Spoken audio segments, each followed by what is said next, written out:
فضلا وأنت ربنا حقا ونحن عبيدك رقا وأنت لم تزل ذلك أحيا يا ميسر كل عسير ويا جابر كل كسير ويا صاحب كل فريد ويا مغني كل فقير ويا مقوي كل ضعيف ويا مأمن كل مخيف يسر علينا كل عسير فاغتسر عسير على يسير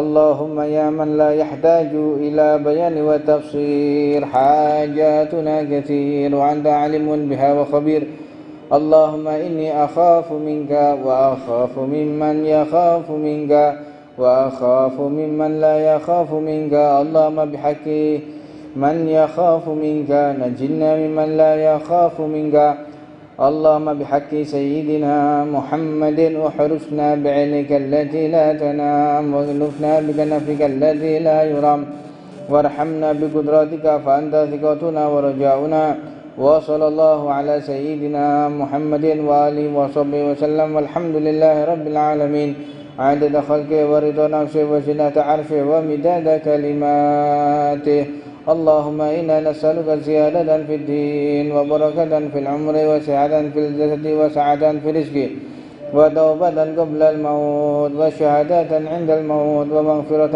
بعد الموت وعفوا عند الحساب وأمانا من العذاب ونصيبا من الجنة وارزقنا نظر إلى وجهك الكريم وصلى الله على سيدنا محمد وعلى آله وصحبه وسلم والحمد لله رب العالمين عدد خلقه ورضا نفسه وزنة عرشه ومداد كلماته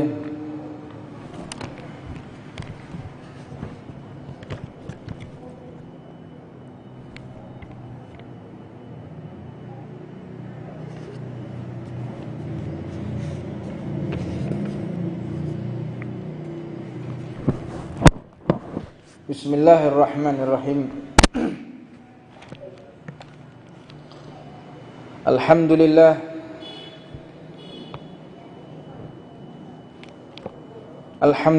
Rabbil alamin wa bihi nasta'inu ala umuri dunya waddin wa sallallahu wa sallama ala sayyidina Muhammadin wa ala alihi wa sahbihi wa man tabi'ahu bi ihsanin ila yaumiddin wa ana ma'ahum birahmatika ya arhamar rahimin.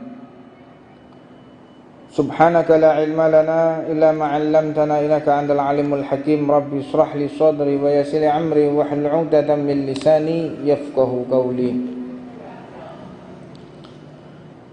Senantiasa kita patut bersyukur kepada Allah atas karunia yang melimpah yang telah Allah berikan kepada kita, terutama nikmat yang paling agung yaitu bisa bertauhid kepada Allah. Nikmat bertauhid kepada Allah, rezeki bertauhid kepada Allah tidak bisa diganti dengan benda apapun yang ada di muka bumi ini. Kenikmatan kita beragama Islam, tidak ada keinginan yang lebih diinginkan oleh penduduk langit dan bumi kecuali hanya ingin beriman kepada Allah Subhanahu wa ta'ala. Sampai kita pada bab wa min ma'asihi al-israru ala ma'siyatillah, termasuk maksiatnya hati ketika ada seseorang yang senantiasa dia melakukan kemaksiatan secara terus-menerus. Dia melakukan dosa yang sama secara terus-menerus. Dia selalu melaksanakan pelanggaran-pelanggaran yang telah Allah perintahkan untuk ditinggalkan. Fal'iyadu billah min dalik. Dan termasuk maksiatnya hati dan tanda orang yang tidak memiliki sopan santun kepada Allah yaitu wal bukhul. Apa itu bakhil, medit, pelit? Pelitnya luar biasa, seolah-olah dia akan hidup selamanya di dunia ini.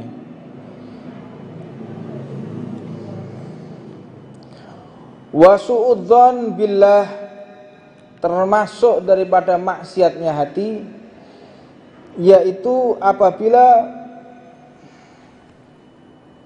seseorang ini memiliki prasangka buruk kepada Allah Subhanahu wa taala. Nah, ini yang sering terjadi kepada hamba-hambanya Allah.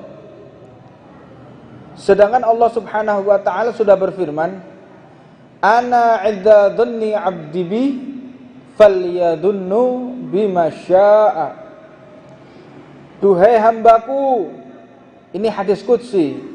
Hadis qudsi itu adalah firman Allah, namun tidak ada di dalam Al-Qur'an, maka disebutlah itu adalah hadis qudsi. Firman Allah, tapi tidak tertera di dalam Al-Qur'an. Maka Allah Subhanahu wa taala tolong arah ikron.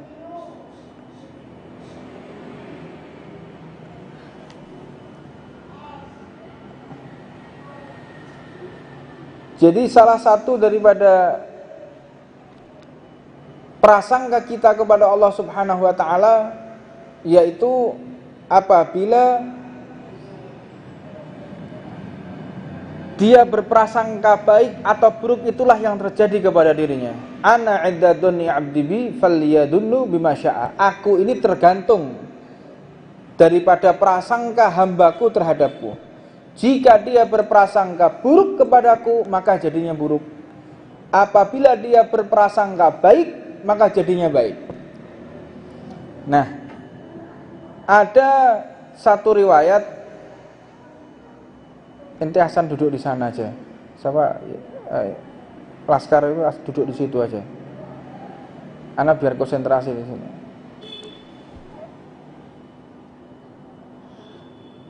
Jadi salah satu prasangka kita yang menentukan nasib kita. Kalau kita berprasangka baik kepada Allah, nasib kita baik, takdir kita baik. Namun jika kita berprasangka buruk, nasib kita buruk, takdir kita juga buruk. Ini ketentuan Allah. Kalau kita berprasangka baik kepada Allah, maka jadinya baik. Kalau berprasangka buruk kepada Allah, maka jadinya buruk. Jadi segala sesuatu tergantung daripada prasangka kita.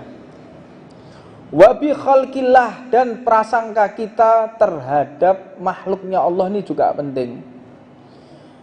Termasuk kita tidak dikatakan beradab kepada Allah atau hati kita kotor, hati kita penuh dengan kemaksiatan secara terus menerus, manakala kita berprasangka buruk kepada hambanya Allah.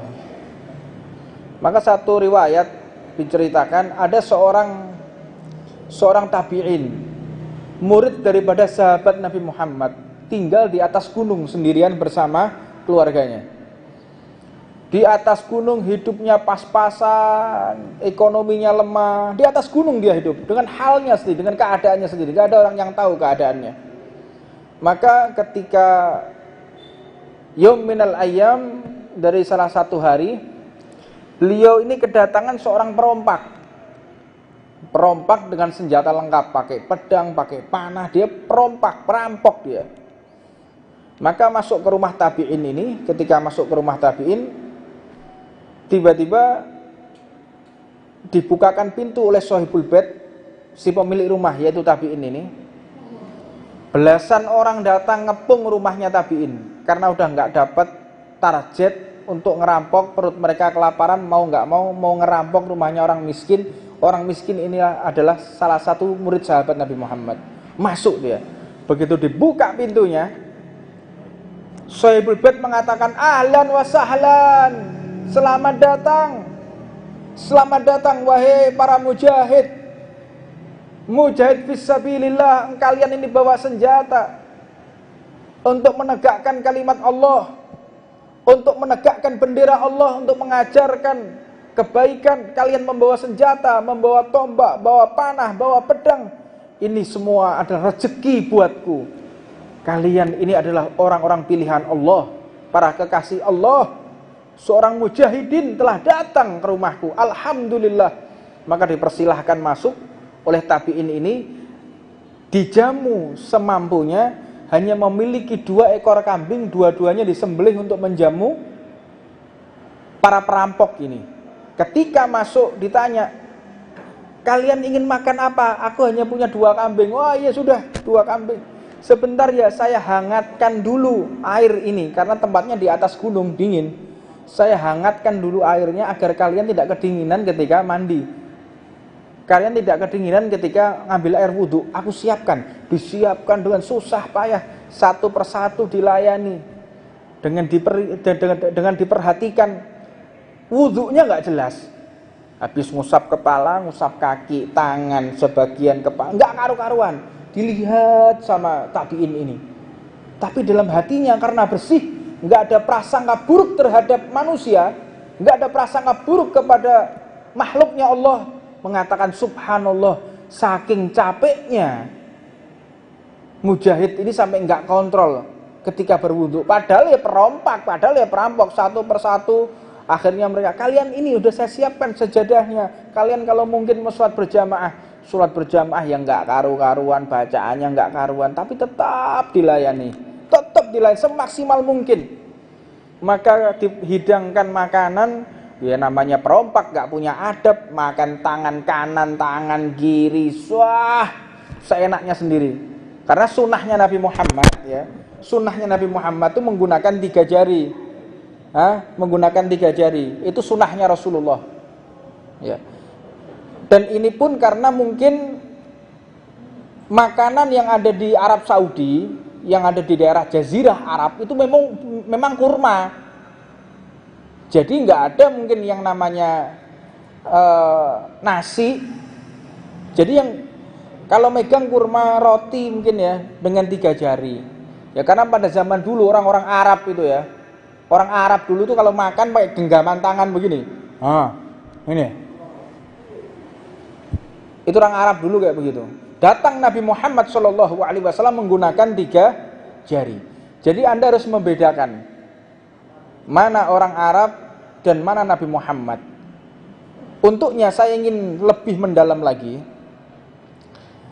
Jangan sekali-kali menghina Arab dan jangan sekali-kali menghina sunnah Nabi Muhammad. Jadi kalau ada orang menyarankan menggunakan 3 jari, berarti ini mengajarkan sunnah Nabi Muhammad. Jangan mengolok-olok. Lah kalau makannya pakai bubur bagaimana? Emangnya bisa? Anda mengolok-olok Nabi Muhammad itu namanya. Anda menghina Rasulullah, istihza' bihin Nabi. Anda mencaci maki Nabi Muhammad SAW, mencaci sunnah Rasulullah. Yang kedua, jangan menyamakan Arabnya Nabi Muhammad dengan Arabnya Abu Jahal. Abu Jahal itu juga pakai jubah kok. Abu Jahal itu juga pakai surban kok. Anda jangan menyamakan sunnah dengan orang yang dikutuk oleh Allah Subhanahu wa ta'ala. Ini pemikiran yang sangat berbahaya sekali. Pemikiran liberalisme. Pemikiran liberal, ini bahaya. Makanya dulu di Mesir itu ada orang sampai mengkudeta pemerintahnya itu dengan liberalisme, dengan gerakan nativisasi. Jadi jangan dikira yang bahaya itu cuman radikalisme ekstrim kanan, jangan dikira cuman itu. Memang bahaya, kaum takfiri ini bahaya. Bahaya memang. Karena memang mereka di mana-mana tuh sukanya ngerebut masjidnya orang. Di mana-mana suka mengkafir-kafirkan orang, itu udah di mana-mana mereka. Tapi jangan lupa kaum takfiri ini juga kaum liberalisme ini juga bahaya. Banyak kejadian-kejadian mengkudeta pemerintahnya ini karena memang nativisasi. Gerakan liberal seperti di mana? Cerita yang ada di Turki itu liberalisme. Yang ada di Mesir nativisasi. Itu juga berbahaya. Menjauhkan umat dari sunnah sehingga sudah tidak kenal lagi loyalitas rakyat kepada pemerintahan. Akhirnya mereka dijauhkan dari sunnah. Mau nggak mau ada gerakan yang ingin merebut negara, nativisasi, program Zionis, program Freemason. Mereka tidak lagi mengamalkan sunnah, akhirnya mengkudeta pemerintahnya. Terjadi di Mesir. Jadi yang harus diwaspadai di negara ini bukan hanya kaum ekstrim kanan, ekstrim kiri juga harus kita sama-sama waspadai. Nah, untuknya Kita ini ahlu sunnah wal jamaah an-nahdhiyah. Ahlu sunnah wal jamaah an-nahdhiyah, yang tidak kenal dengan mencaci maki, tidak kenal dengan mengkritisi secara tajam, dengan cara mencemooh, dengan cara membuka aib, dengan cara berkata kotor. Ini bukan dari kalangan ahlu sunnah wal jamaah. Nggak kenal mereka, apalagi thariqahnya para habaib. Thariqahnya para habaib ini selamat lisannya mencaci maki orang, selamat lisannya ini untuk menggunjing orang, ngerasani orang, nggak tahu. Apalagi sampai memukul, mengintimidasi. Nggak pernah daripada ajaran para habaib ini menyebarkan agama dengan cara seperti itu. Dan ini juga tidak bisa dipolitisir. Kalau untuk merebut hak ya beda lagi, Pak. Kata Rasulullah, kalau kita merebut hak kita dengan orang lain, ada orang mau ngerampok kita di jalan, kita sampai terbunuh gara-gara begal, kita tuh syahid untuk menjaga hak kita. Seperti itu. Ini syariat berbicara tentang kurikulum agama Rasulullah Shallallahu Alaihi Wasallam. Nah, kemudian kembali kepada cerita tabi'in ini, beliau melihat cara makannya nggak beradab. Mua makannya tangan kanan, tangan kiri seenaknya sendiri, nggak pakai adab, nggak pakai sunnah.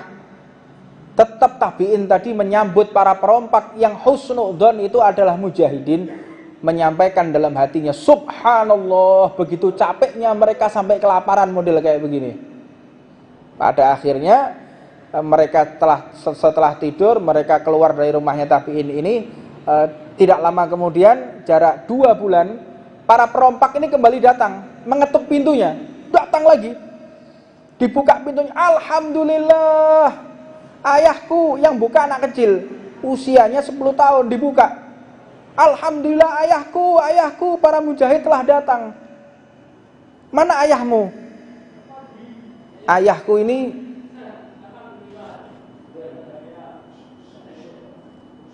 ini lagi sholat, tolong panggilkan ayahmu. Panggil ayahnya keluar, alhamdulillah keluar, dipersiapkan makanan. Wahai mujahid, dulu kambingku 2 ekor, aku sembelih hanya untukmu. Sekarang di kandang hampir ada 100 ekor dalam waktu yang sangat singkat sekali. Aku dapat rezeki dari sahabatku, dapat hadiah, dapat rezeki yang gak masuk akal, sehingga kambingku sekarang jadi 200 ekor. Kemudian makan, setelah makan semua, mereka makan dengan dipersiapkan lebih giat lagi. Terus salah satu kepala perompaknya ini tanya, wahai orang soleh, seorang tabi'in, murid sahabat Nabi, aku tanya, anak kecil ini siapa? Oh, aku mohon maaf, aku lupa. Anak kecil ini saya lupa.